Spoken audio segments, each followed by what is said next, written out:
Je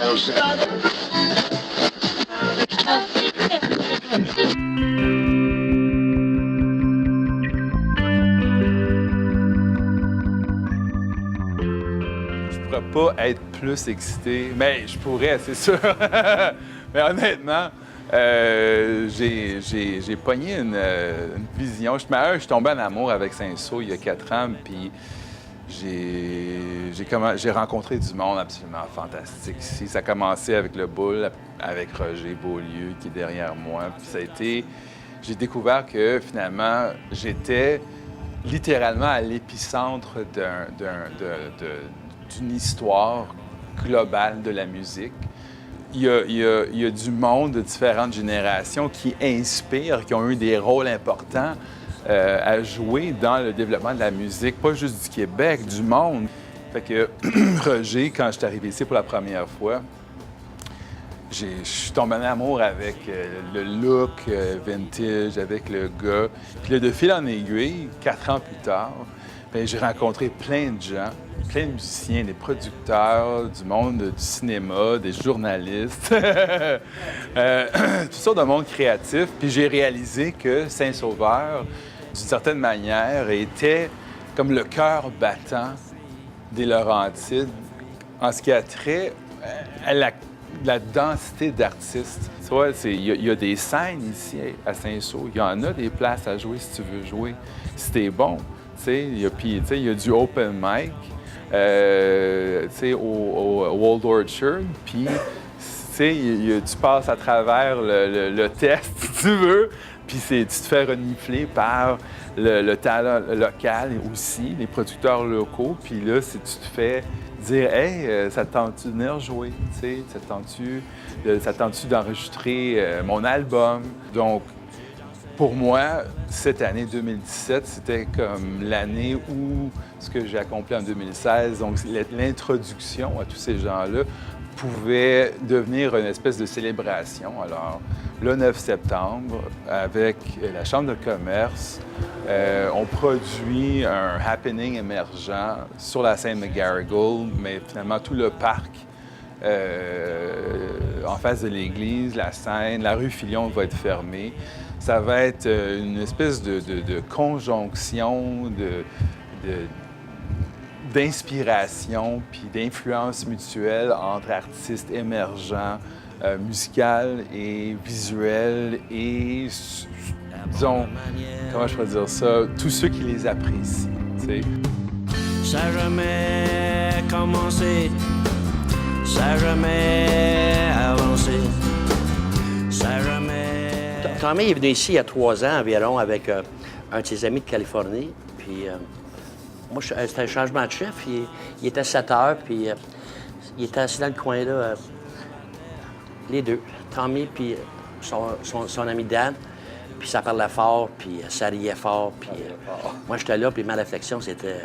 J'espère qu'ils sont juste 7 pour des vacances, parce que c'était dur, ses oreilles. On n'entendait pas la musique, tu sais.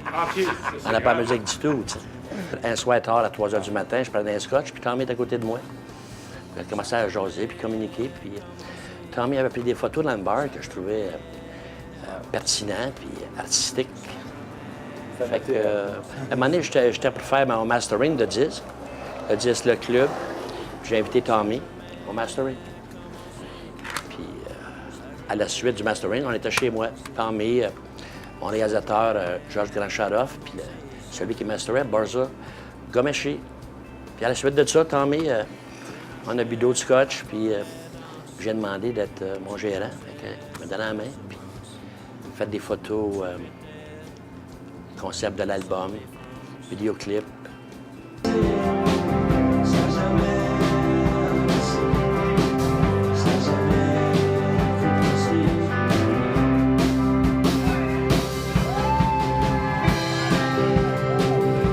OK, Daniel Lanois, il est assis dans une petite pièce.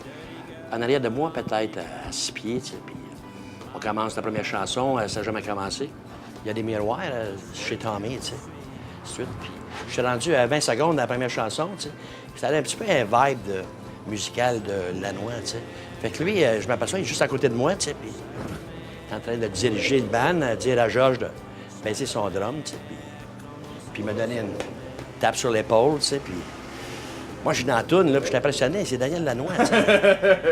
Ah non, tu sais, faut que tu... Puis là, on te demande d'en jouer d'autres? Non, pas du tout, c'était prévu, c'était 7 chansons, puis... Mais devant Fait que- lui, quand même, est-ce qu'on est nerveux dans ce temps-là ou en fait, là, c'est une grosse bouffée d'adrénaline qui fait... On est toujours nerveux quand on fait de la musique, tu sais. Fait que c'est bon, tu sais. Aussitôt que tu joues, la nervosité disparaît, tu sais. Fait que là, ben, tu fonces comme un bulldozer, puis tu joues, tu sais. Commencé, ça a jamais avancé. Ça a jamais commencé, ça a jamais. Bah écoute, ce que je pourrais te dire, c'est que quand Tommy est venu au journal pour nous rencontrer, c'est sûr que on a vu tout de suite un gars allumé qui avait la ville à cœur, mais aussi sa communauté culturelle, artistique. Et je te dirais que ça, c'est rare parce qu'aujourd'hui, le monde en général travaille pour leur propre business. Ils ne voient pas plus loin que leur nombril. Et j'ai vu Tommy qui arrivait avec un projet vraiment de communauté pour faire rayonner la ville, qui je pense en a bien besoin, parce que c'est facile de jouer les villes fantômes, les villes en carton-pâte. Et je pense que c'est plus que des commerces de faire une ville, ça prend des gens qui ont des projets, qui se réunissent ensemble et qui montent une vision. Et c'est ce que Tommy proposait. Et on a embarqué tout de suite parce qu'on considère que c'est ce genre de projet-là qui ajoute du spirit à une ville. Et puis comme tu disais, Val-David, c'est sur la map pour plein de choses au niveau artistique. Ouais. Et on pense que Saint-Sauveur a tout le potentiel pour être sur la map, pas juste pour ses restaurants ou ses pentes de ski, mais aussi pour sa communauté artistique qui grouille. Oui, absolument. Hey baby! Woo!